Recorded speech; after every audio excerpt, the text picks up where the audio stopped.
Hello दोस्तों, I hope आप सब लोग ठीक होंगे।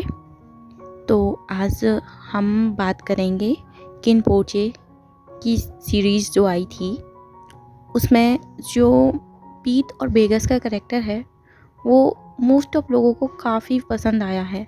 पर्सनली मेरा तो बहुत ज़्यादा फेवरेट था। और उसमें क्या है ना कि सारी चीज़ें दिखा दी गई हैं, लेकिन नोवेल के अकॉर्डिंग उसमें बहुत कुछ ऐसा है जो कि सीरीज़ में नहीं दिखाया है। तो मैं उसको नोवेल के अकॉर्डिंग एक्सप्लेन करने की बोल रही थी, और जो कि मैंने क्वेश्चन पोलिंग पे डाला था, तो आप में से बहुत सारे लोगों ने हाँ बोला है। तो मैं उस सीरीज़ को कंटिन्यू करूँगी, और अगर उस पर व्यूज़ नहीं आते हैं तो फिर हम उसको कंटिन्यू नहीं करेंगे। तो गाइस, पहला चैप्टर हम इंट्रोडक्शन से ही स्टार्ट करेंगे, क्योंकि बहुत से ऐसे व्यूअर होंगे जिनको शायद ये स्टोरी के बारे में इतना पता नहीं होगा। तो पहले मैं स्टार्टिंग से ही थोड़ा थोड़ा बताऊंगी, देन उसके बाद हम पूरा फोकस पीत और बेकस पे करेंगे।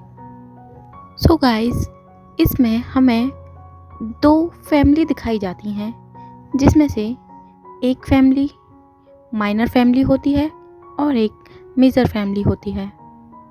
जो मेन फैमिली है उसका हेड कौन होता है, जिसके कि 3 बेटे होते हैं, जिसमें से पहले बेटे का नाम तनखुन होता है और दूसरे बेटे का नाम किनखुन होता है और तीसरे बेटे का नाम किमखुन होता है।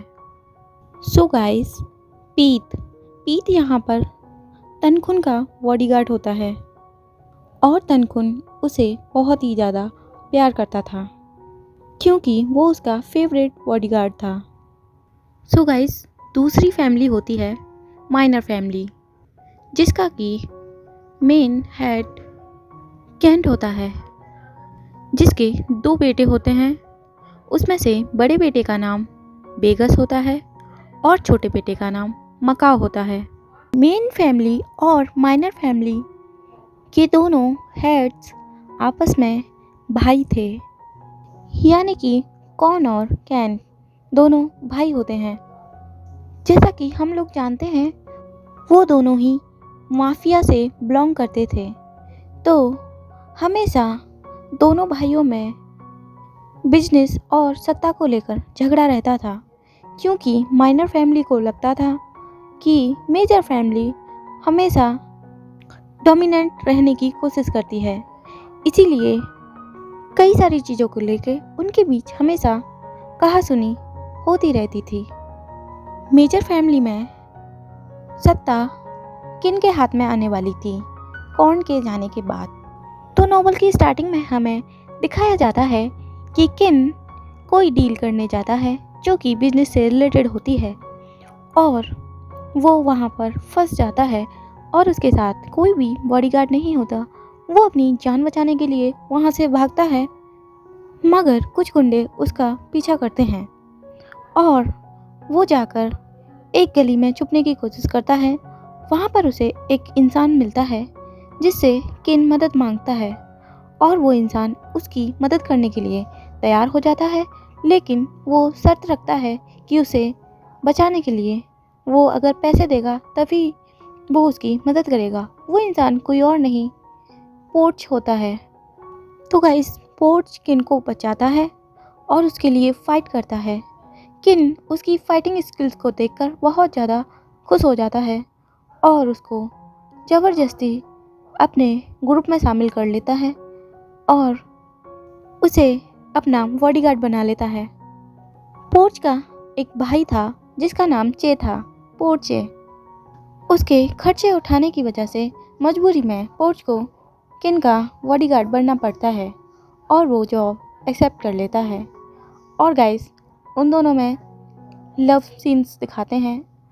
जब पोर्च मेन फैमिली में पहुंचता है तो उसकी दोस्ती पीच से होती है और वो दोनों बहुत ही अच्छे दोस्त बन जाते हैं। किन का पहले से ही दिल टूटा हुआ था, इस वजह से वो किसी पर विश्वास नहीं करता था, मगर जब पोर्च आता है तो अनजाने में ही वो उसकी तरफ अट्रैक्ट होने लगता है। और पोर्च पहले तो नहीं जानता था कि किन एक गे है, मगर बाद में जब उसे पता लगती है तो वो ज़्यादा रिएक्ट नहीं करता। ये सोचकर किन भी खुश हो जाता है और कहीं ना कहीं कॉर्न को भी, जो कि किन के फादर हैं, उसको पता चल गई थी कि किन के मन में कुछ तो है पोर्च के लिए, इसलिए वो भी उनको करीब करना चाहता था ताकि किन अच्छे से काम कर पाए। मगर माइनर फैमिली में हमेशा ही वेगस को उसके फादर से डांट पड़ती थी और वो हमेशा कहते थे कि उसको किन के जैसा होना चाहिए, वो इतना ताकतवर और होशियार है।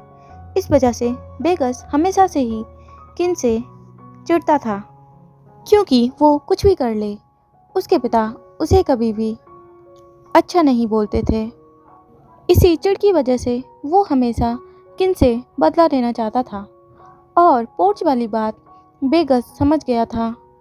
इस वजह से वेगस किन से हर वो चीज़ छीनना चाहता था जो कि उसकी है।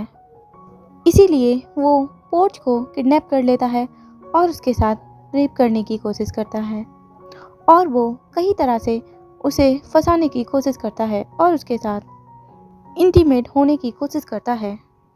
मगर पोर्च हर बार बच जाता था क्योंकि किन उसे बचा लेता था। तो गाइस, वेगस की नज़रों में हमेशा से ही किन उसका दुश्मन था, मगर पीट वेगस की सारी सच्चाई जानता था। तो गाइस, स्टार्टिंग में किन और पोर्ची की जो कहानी है उसमें इन दोनों का कोई ज़्यादा इतना रोल नहीं दिखाया जाता है, क्योंकि पीट इतना इन्वॉल्व नहीं होता था इन सब मैटर में, लेकिन वो वेगस को अच्छे से जानता था कि वो किस तरह का इंसान है। तो पीट और वेगस की स्टोरी स्टार्ट कुछ ऐसे होती है। किन को पता चलता है कि माइनर फैमिली जो है मेन फैमिली के खिलाफ कुछ तो साजिश रच रही है। इस वजह से वो पीट को वेगस पर नज़र रखने के लिए बोलता है और उसे 24 घंटे उसे फॉलो करने के लिए बोलता है और उसके एक एक पल की खबर रखने के लिए बोलता है। पीट कई दिनों तक वेगस की जासूसी करता है और वो देखता है कि वेगस क्या क्या करता है, मगर पीट कई बार पकड़ा जाता है और वो बहाने बनाकर बच जाता है। ऐसे ही 2 दिन बीत जाते हैं और तीसरे दिन पीट को बहुत ही डर लग रहा था। उसके मन में ये बात बस चुकी थी कि चाहे वो कितना भी कोशिश कर ले वेगस को पागल बनाने का, मगर वो इतना समझ गया था कि वेगस समझ चुका है कि वो 24 घंटे उस पर नज़र रखे हुए है। इसीलिए अब वो वेगस को फॉलो नहीं करना चाहता था। इसीलिए वो दूसरे बॉडीगार्ड जो कि उसके फ्रेंड थे उनसे बोलता है कि मेरी जगह तुम चले जाओ। मगर जब किन से बात होती है तो किन बोलता है, मैं सिर्फ तुम पर विश्वास करता हूँ और मैं जानता हूँ तुम मुझे निराश नहीं करोगे। ये सुनकर पीट कुछ नहीं बोलता और किन को प्रॉमिस करता है चाहे कुछ भी हो जाए, मैं माइनर फैमिली में क्या चल रहा है और वो क्या प्लानिंग कर रहे हैं उस बात का पता लगा कर रहूँगा। और वो फिर से वेगस को फॉलो करने लगता है और वो अपना वेश बदल कर माइनर फैमिली में घुस जाता है और वो उस रूम तक पहुंच जाता है जो कि सीक्रेट रूम था। मेन फैमिली जानती थी कि उनके एक बॉडीगार्ड में से कोई तो है जो उनको धोखा दे रहा है, मगर वो लोग ये नहीं जानते थे कि वो इंसान कौन है, तो उससे भी बचकर रहना था। मगर पीट फिर भी ये रिस्क लेता है और वो सीक्रेट रूम में चला जाता है और वहाँ से कई सारी इन्फॉर्मेशन वो किन को सेंड कर देता है। मगर जब वो वहाँ से निकलने वाला होता है तो विग आकर उसे बचाने की कोशिश करता है और तभी उसे पता चलता है कि वो धोखेबाज इंसान कौन है। वो उसका ही एक फ्रेंड था। वो अपने ही धोखेबाज फ्रेंड की वजह से उस रूम में फंस जाता है और वहाँ पर वेगस आ जाता है और उसे पकड़ लेता है। तो गाइस, इन दोनों की स्टोरी अब यहाँ से शुरू होती है। बाकी का थोड़ा सा जो समरी थी, मैंने बताने की कोशिश की है। आई होप अगर कोई नहीं जानता है किन पोर्चे के बारे में तो भी वो ये सीरीज़ सुने तो भी उसको शायद समझ में आने लगे। तो मैंने शॉर्ट में थोड़ा बता दिया है, और बाकी का कैसे वेगस और पीत की स्टोरी आगे बढ़ती है, अब वो पकड़ा गया है, आगे क्या होगा, कैसे होता है, तो वो सारी चीज़ें हम अगले चैप्टर में एक्सप्लेन करेंगे। Thank you. देखते रहिए स्टोरी बक्स।